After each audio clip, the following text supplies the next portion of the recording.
বছর পেরিয়ে 9 বছরের মধ্যে এই সংকট আমরা দেখতে পেলাম। এবং রাখাইন অঞ্চলে এই মুহূর্তে আরাকান আর্মির সাথে মিয়ানমার সেনাবাহিনীর যে সাংঘর্ষিক পরিস্থিতি, এবং যদি আমরা বলি যে গত 18 মাসে নতুন করে আবার 1.5 লাখ, আগে তো 10-11 লাখ ছিল, সেটি বেড়ে অনেকটা হয়েছে, এবং তীব্র সংঘর্ষ যেমন চলছে একটি বিষয়, এবং সীমান্ত এলাকায়ও কিন্তু নতুন করে রোহিঙ্গা আবার জড়ো হয়েছে। সব মিলিয়ে যদি আপনি বলেন যে সংকটটা এখন আসলে কোন অবস্থায় আছে, মানে কতটা ঘনীভূত হয়েছে আসলে? জি, অনেক ধন্যবাদ। যেহেতু আপনি প্রিলুডটা দিয়েছেন যে অংশীজনের একটা আলোচনা শুরু হয়েছে আজকে, আমি সেখান থেকে আস্তে আস্তে ব্যাকগ্রাউন্ড এবং অন্যান্য জায়গাগুলোতে যাব। অংশীজনের যে আলোচনা হয়েছে, মানে আজকে যে সংলাপ শুরু হলো, this is a good step. আমি এটাকে স্বাগত জানাই। এই কারণে বিকজ এইটাকে ইন্টারন্যাশনালাইজ করে রাখতে হবে টিল দ্য টাইম এই প্রবলেমটা সমাধান না হওয়া পর্যন্ত এটাকে জাগ্রত রাখতে হবে। এবং বর্তমান পৃথিবী একটা ডায়নামিক একটা ওয়ার্ল্ড, যে জায়গাতে কোনো না কোনো জায়গাতে নতুন নতুন ক্রাইসিস তৈরি হচ্ছে।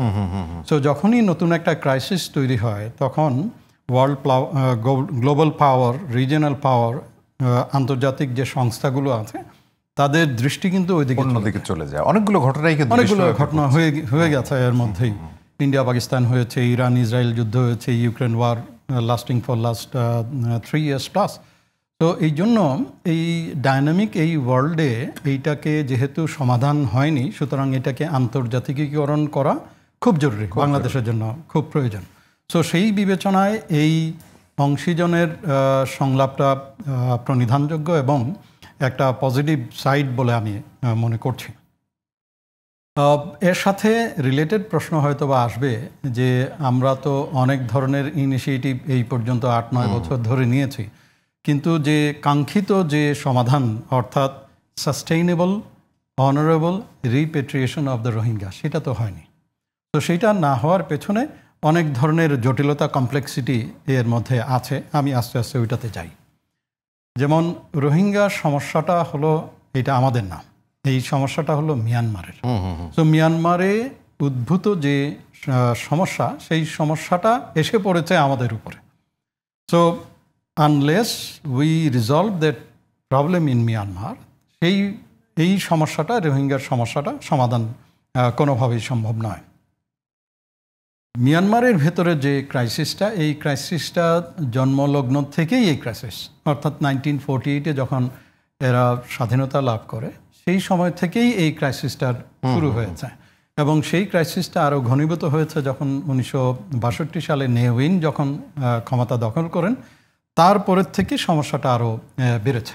তো একই রকমভাবে আমি খুব সংক্ষেপে বলে চলে যাই। ডক্টর নাঈম আশফাক, আরেকটা বিষয় যুক্ত করি। আপনি যে ধারাক্রমটা বলছিলেন, 1982 সালে যে নাগরিকত্ব আইন করা হয়, সেটিও নিঃসন্দেহে একটি গুরুত্বপূর্ণ, এবং সেখানে তো এরা স্টেটলেস পিপল হয়ে যায়, সেটি একটি বড় রকমের ডেডলকের জায়গা তৈরি করে।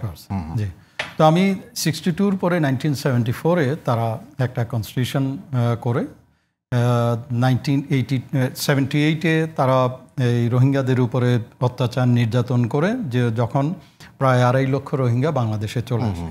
আবার ইউএনএইচসিআর এবং বাংলাদেশের যে পদক্ষেপ, সেই পদক্ষেপের কারণে আমরা 2.5 লক্ষের পুরোটাই আমরা ফেরত পাঠাতে পেরেছি। 1982-তে যে সিটিজেনশিপ অ্যাক্ট যেটা হলো, সেইখানে তারা রাষ্ট্রীয়ভাবে রোহিঙ্গাদেরকে তাদের নাগরিক নয় বলে একটা রাষ্ট্রীয় স্বীকৃতি সেটা দিয়েছে। ফলে সমস্যাটা আরও ঘনীভূত হয়েছে। 1991-এ আবার একই রকম অপারেশন তারা করেছে। অপারেশন করার পরে আবার 92-তে প্রায় 2.5 লক্ষের বেশি রোহিঙ্গা আবার আসলো। আবার এইবারও কিন্তু ইউএনএইচসিআর এবং বাংলাদেশের পদক্ষেপের কারণে আমরা রিপেট্রিয়েশন অলমোস্ট ম্যাক্সিমাম তাদেরকে পেরেছি। কিন্তু মিয়ানমারের যে আউটলুক, সরকারি যে আউটলুক, স্পেশালি মিলিটারি এবং বামার, এই মিলিটারি এবং বামারের আউটলুক কিন্তু চেঞ্জ হয়, দৃষ্টিভঙ্গি কিন্তু পরিবর্তন হয়। তো ইট ইজ সেম অ্যাডমিনিস্ট্রেশন, একই শাসনকর্তা, একই এথনিক গ্রুপ, যারা এই মিয়ানমারের এই রোহিঙ্গাদের উপরে যে দৃষ্টিভঙ্গি 1948-এ ছিল, একই দৃষ্টিভঙ্গি কিন্তু সেই 62-তে আরও বেড়েছে, 82-তে আরও বেড়েছে, 92-তে আরও বেড়েছে, এবং দিন দিন আরও বেড়ে গেছে। প্রশ্ন আসতে পারে যে আমরা 78-এ পারলাম ফেরত দিতে, 92-তে পারলাম, এখন কেন পারছে না? পারছে না কেন? পারছে না। এর সাথে সম্পৃক্ত হয়ে যাবে তখন এক্সটার্নাল ফোর্সেস যারা আছে, অর্থাৎ স্টেক হোল্ডার্স যারা এক্সটার্নাল আছে, তাদের যে সম্পৃক্ততা। মিয়ানমারের যে 1978-এ যে অবস্থা ছিল মিয়ানমারের আর এখনকার যে অবস্থা, তার মধ্যে পার্থক্য আছে। এবং এক্সটার্নাল ফোর্সেস যারা ওই সময় ছিল এবং বর্তমানে আছে, তাদের যে অবস্থান 1982-তে যা ছিল 2025-এ তা নেই। তো এক্সটার্নাল ফোর্সের ভেতরে সবচেয়ে বড় ফোর্স হলো চায়না। তো চায়নার যে তাদের যে national interest in Myanmar, Jio politically, Jio economically, এইটা হিউজ। অনেক ধরনের ইন্টারেস্ট তাদের আছে। তো 1982-তে চায়নার যে অবস্থান যেটা ছিল, তাদের নিজস্ব যে অবস্থান ছিল ইন গ্লোবাল পার্সপেক্টিভ, আর এখনকার অনেক অনেক গ্লোবাল ডিসঅর্ডারটাই তো আসলে অ্যাবসলিউটলি। সো চায়নার ইনফ্লুয়েন্স অন মিয়ানমার ইস্যু, এইটাকে যদি রিজলভ না করি তাহলে কিন্তু মিয়ানমার প্রবলেম সলভ হবে না। আর মিয়ানমার প্রবলেম যদি সলভ না করি তাহলে রোহিঙ্গা সমস্যার সমাধান বেড়ে। ডক্টর নাইমেশ ভাই, আরেকটি বিষয় যদি আমি একটুখানি যুক্ত করি, সেটি হলো যে জাতিসংঘ মহাসচিব 13 থেকে 15 মার্চ রোহিঙ্গা ক্যাম্প পরিদর্শন করেছেন আমাদের এখানে, এবং তিনি বেশ কিছু বিষয়ের আবশ্যকতা বলেছেন, যে আন্তর্জাতিক পরিমণ্ডলে সামনে নিয়ে আসার বিষয়টি বলেছেন, প্রত্যাবর্তন, অধিকার ফিরিয়ে দেয়া, আরাকান আর্মির সঙ্গে সংলাপের কথা উনি বলেছেন, এবং সংঘাত বন্ধ এবং প্রতিবেশী দেশের চাপ বৃদ্ধির, আপনি যে কথাগুলো বলছিলেন যে প্রতিবেশী দেশে, মানে জাতিসংঘ মহাসচিবের এই যে ভিজিটটি ওই এলাকায় এবং যে কথাগুলো উনি বললেন, মানে সেটি কোনো ভিন্ন মাত্রা যুক্ত করেছে বলে আপনার মনে হয়? অফকোর্স এইখানে এক্সটার্নাল যে সকল স্টেক হোল্ডার্স আছে তার মধ্যে দুটো ভাগ, একটা হলো স্টেট এবং নন স্টেট স্টেক হোল্ডার। তো স্টেটের মধ্যে যদি আমরা বলি, সেইখানে আসবে চীন, সেইখানে আসবে ইউএসএ, সেইখানে আসবে ইন্ডিয়া, সেইখানে আসবে থাইল্যান্ড, সেইখানে আসবে জাপান। অর্থাৎ এই স্টেট হিসেবে তাদের influence in resolving Myanmar issue, এটা একটা ইম্পর্টেন্ট জিনিস। নন স্টেট স্টেক হোল্ডার্স যদি বলি, তাহলে সেখানে আসবে ইউএন, আসবে আসিয়ান, আসবে ওয়াইসি, আসবে ইভেন ইইউ আসবে। তো এইরকম নন স্টেট স্টেক হোল্ডার্স অর্থাৎ এক্সটার্নাল ফোর্সের যারা স্টেক হোল্ডার্স আছে, দুটো দিক থেকেই কিন্তু একই রকম চাপ আসতে হবে। এবং এই দুটো চাপ যদি না আসে, তাহলে মিয়ানমার আর্মিকে, স্পেশালি তাতমাদাওকে অথবা বামারকে, এই লাইনে two resolve the issue of Myanmar is very very difficult. এই টোটাল সিঙ্কটা করা কিন্তু আসলে খুব সহজ ব্যাপার নয়। এটা অনেক কঠিন ব্যাপার। তার উপরে যেটা আরও বেড়েছে, অ্যাকচুয়ালি 2023 থেকে বেড়েছে, এটাকে বলা হয় অপারেশন 1027, অর্থাৎ অক্টোবরের 27 তারিখে একটা অপারেশন লঞ্চ হয়েছে, যেটা শান স্টেটে শুরু হয়েছে 3 ব্রাদারহুড দিয়ে।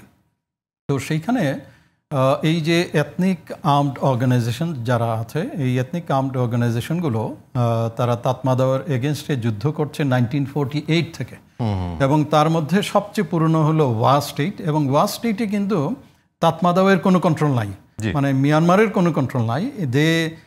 তারা নিজেরাই একটা সভরেনিটি অর্জন করতে পেরেছে with the direct support of চীন।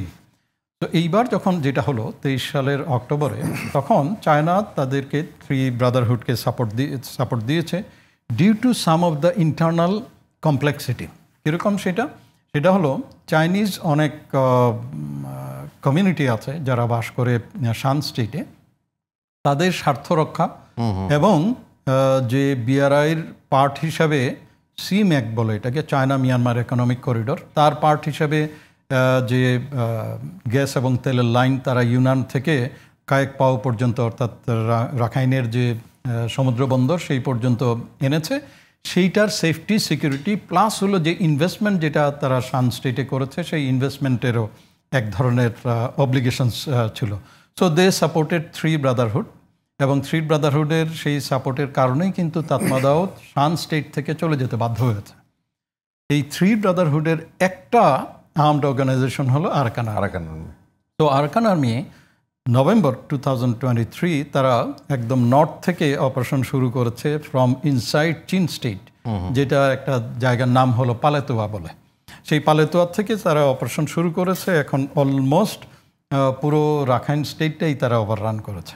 আউট অফ 17 টাউনশিপ তারা 14টাই দখল করে ফেলেছে। মানে এটা তো খুব পরিষ্কার। জি, অর্থাৎ মানে আমরা সহজ করে যদি বলি তাহলে রাখাইন অঞ্চলটা এখন আরাকান আর্মির অলমোস্ট বলা যেতে পারে, কিন্তু সেখানে কি সংঘর্ষ এখনো অব্যাহত আছে? অ্যাবসলিউটলি। এখানে সংঘর্ষ শুধু অব্যাহত নয়, অনেক ধরনের জটিলতাও তৈরি হয়েছে। সে ফর এক্সাম্পল তাতমাদাও যখন ক্ষমতায় ছিল ইন রাখাইন স্টেট, তখন তাদের যে অ্যাডমিনিস্ট্রেশন যেটা ছিল, বর্ডার যে ম্যানেজমেন্ট যেটা ছিল, বিজিপি বলতো তারা, বর্ডার গার্ড পুলিশ, এরা সবাই অস্ত্র টস্ত্র ফেলে রেখে চলে গেছে। ফলে বাংলাদেশের সাথে যে রাখাইনের যে বর্ডার যেটা আছে 271 কিলোমিটার্স, এইখানে বাংলাদেশের সাইডে হলো প্রফেশনাল বডি আছে, অর্থাৎ বিজিবি। তাদের বিপরীতে যারা আছে দে আর নট প্রফেশনাল না। তো এই বিজেপি পুরোপুরি চলে গিয়েছে। আর সেইখানে আরাকান আর্মি যারা খুব বেশি দিন হয়নি তারা এটা দখল করেছে। ফলে এই যে আন্তর্জাতিক যে একটা সীমারেখা, সেটার ম্যানেজমেন্টটাও কিন্তু জটিল হয়েছে।